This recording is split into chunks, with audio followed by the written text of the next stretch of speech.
자, 라온반 라공이 친구들, 선생님이 책을 읽을 때 여러분도 책을 펴놓고 소리내어 따라 읽으면서 함께 오디오북을 들어주세요.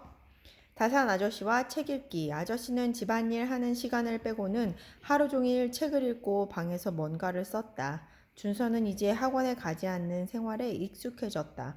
겨우 며칠밖에 안 지났지만 아침에 일어나 밥을 먹고 책을 읽고 오후에는 아저씨와 산책을 갔다가 집에 들어와 혼자 공부하는 게 마치 오래전부터 해왔던 일처럼 익숙했다. 아저씨가 해주는 밥과 반찬에도 익숙해졌고 아저씨의 잔소리에도 익숙해졌다. 준서는 책꽂이에서 책을 꺼내 책을 읽고 있는 아저씨 옆에 앉았다. 책꽂이에 있는 책은 대부분 엄마가 전집으로 사준 것이다. 전집을 다 읽으면 갖고 싶은 명품 신발을 사준다고 했기 때문에 준서는 수십 권의 책을 일주일 만에 다 읽기도 했다. 눈으로만 읽고 엄마가 물어보는 것을 그때그때 겨우 대답했을 뿐 며칠 지나지 않아서 책 내용은 다 잊어버렸다. 준서는 책을 폈다. 전에 읽은 책이지만 내용이 전혀 생각나지 않았다. 밝은 햇살이 유리창을 통해 거실 안으로 밀려 들어왔다. 열어놓은 문으로 시원한 바람도 불어왔다. 준서는 책 한 권을 단숨에 다 읽었다. 그 다음 책도 또 그 다음 책도 잡지책을 넘기듯 순식간에 읽었다. 책을 많이 읽으려면 속독을 해야 한다. 어려서부터 엄마는 책을 무조건 많이 읽으라고 했다. 그래서 준서는 책을 빨리 읽는 게 습관이 됐다. 다 읽고 나면 머릿속에 남는 게 없어서 문제였지만 슬며시 아저씨를 보니 아저씨는 한 장을 넘기는데 꽤 시간이 오래 걸렸다. 아저씨는 논어를 읽고 있었다. 준서는 늘어지게 하품을 하며 다산 아저씨가 읽고 있는 책을 힐끔거렸다. 그렇게 천천히 읽으면 한 달에 몇 권 읽어요? 나 한 달에 50권 읽어서 독서왕에 뽑힌 적도 있는데. 아저씨가 준서 얼굴을 빤히 바라봤다. 넌 책을 왜 읽니? 뜬금없는 아저씨 질문에 준서는 당황했다. 그야 뭐 똑똑해지려고 읽죠. 독서는 남에게 지식을 자랑하기 위해서 혹은 다른 사람과 쓸데없는 말싸움에 이기기 위해서 하는 게 아니야. 또 높은 자리에 오르거나 취직을 잘하기 위해서 하는 것도 아니지. 그런 이유 때문에 독서를 하는 건 어리석은 짓이다. 괜한 시간 낭비야. 그럼 책을 왜 읽는 건데요?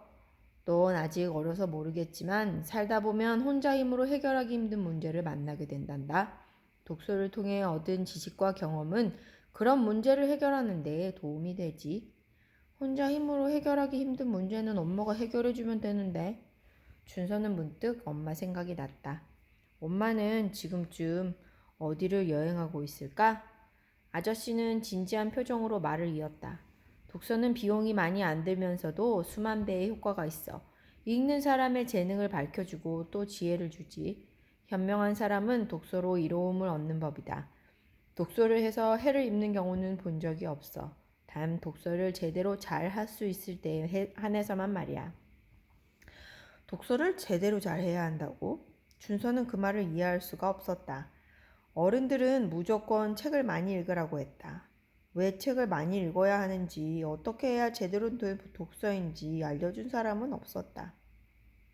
이번에는 준서가 진지하게 물었다. 어떻게 해야 독서를 제대로 잘하는 건데요?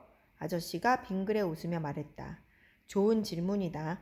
너처럼 그렇게 눈으로만 읽으면 하루에 몇 100번, 1000번을 읽어도 오히려 읽지 않은 것과 같지. 독서를 할 때는 한 글자라도 그 뜻을 이해하고 읽되 이해하지 못하는 부분이나 더 알고 싶은 부분을 만나면 다른 자료나 책을 찾아서 읽어봐야 한다.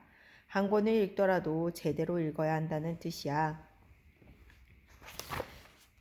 책을 읽고 났을 때 적어두는 책의 내용은 확실히 기억하고 있어야겠지? 준서는 아저씨가 들고 있는 책을 빤히 보며 물었다. 그럼 아저씨는 그 책을 제대로 읽었어요? 다산 아저씨가 책을 들여다보며 말했다. 난 이 책을 통째로 외웠어. 준서는 깜짝 놀랐다. 한문으로 된 책을 통째로 외우다니 도저히 믿을 수가 없었다. 정말요? 그럼 거짓말처럼 들리니? 이리 줘보세요. 아저씨가 책을 내밀었다. 준서는 책을 받아들고 아무 곳이나 펼쳤다. 그럼 98쪽 첫째 줄 한번 외워보세요. 아저씨가 눈을 지그시 감더니 시를 읊듯 글귀를 외웠다. 자왈고자 언지불출 치궁지불체야이니라. 이인 제22장. 준서는 깜짝 놀랐다. 준서도 아는 한자였기 때문에 아저씨가 정확히 외우고 있다는 걸 알 수 있었다. 공자가 말하길 옛사람이 말을 함부로 하지 않는 것은 행동이 그 말에 미치지 못할까봐 부끄러워서이다. 불의를 해보자면 현명한 사람은 말을 많이 하지 않는다. 즉 스스로 책임질 수 있는 말만 하고 행동으로 그 말을 증명해서 말과 행동의 일치를 위해 노력하라는 뜻이지. 그럼 56쪽은요. 자활, 불활인지 불기지, 환부지인이아니라. 하기 제16장. 준서의 입이 점점 크게 벌어졌다. 아저씨가 계속 말했다. 공자가 말하길 남이 자신을 알아주지 않음을 걱정하지 말고 내가 남을 알아주지 못함을 걱정해야 한다. 무슨 뜻인지 너도 알지? 준서는 몇 번 더 물어봤다. 그때마다 아저씨는 전혀 막힘없이 술술 논술을 외웠고 해설까지 친절하게 해주었다. 책을 통째로 외웠다는 아저씨의 말은 사실이었다. 그냥 외운 게 아니라 그 뜻까지 잘 알고 있었다. 준서는 믿을 수가 없었다. 아저씨 천재예요? 아저씨가 방긋 웃었다. 빙긋 웃었다. 방긋과 빙긋은 어감이 다르죠? 어려서부터 똑똑하라는 소리는 좀 듣고 자랐지. 하지만 난 읽고 공부하는 걸 좋아하는 평범한 사람일 뿐이다. 준서는 방금 전 자기가 읽던 책을 펼쳐보았다. 어떤 내용이었는지 잘 기억이 나지 않았다. 준서는 아저씨 보기가 창피했다. 지금까지 자기가 가장 잘난 줄 알았는데 그게 아니었다. 아저씨 앞에서는 고개를 들 수가 없었다. 아저씨가 준서 얼굴을 가만히 들여다보며 말했다. 책은 여러 번 읽고 오래 읽을수록 좋아. 그러면 책 속에 있는 수많은 정보 사이에 보이지 않는 연결점이 생기거든. 계속 읽고 외우다 보면 어느 순간 글이 마음을 움직여서 지혜 구멍이 뚫리는 경험을 하게 될 거야. 지혜 구멍이요? 그래, 책을 통해서만 뚫리는 지혜의 구멍이 있지. 내가 보기에 넌 아직 지혜의 구멍이 안 뚫린 것 같아.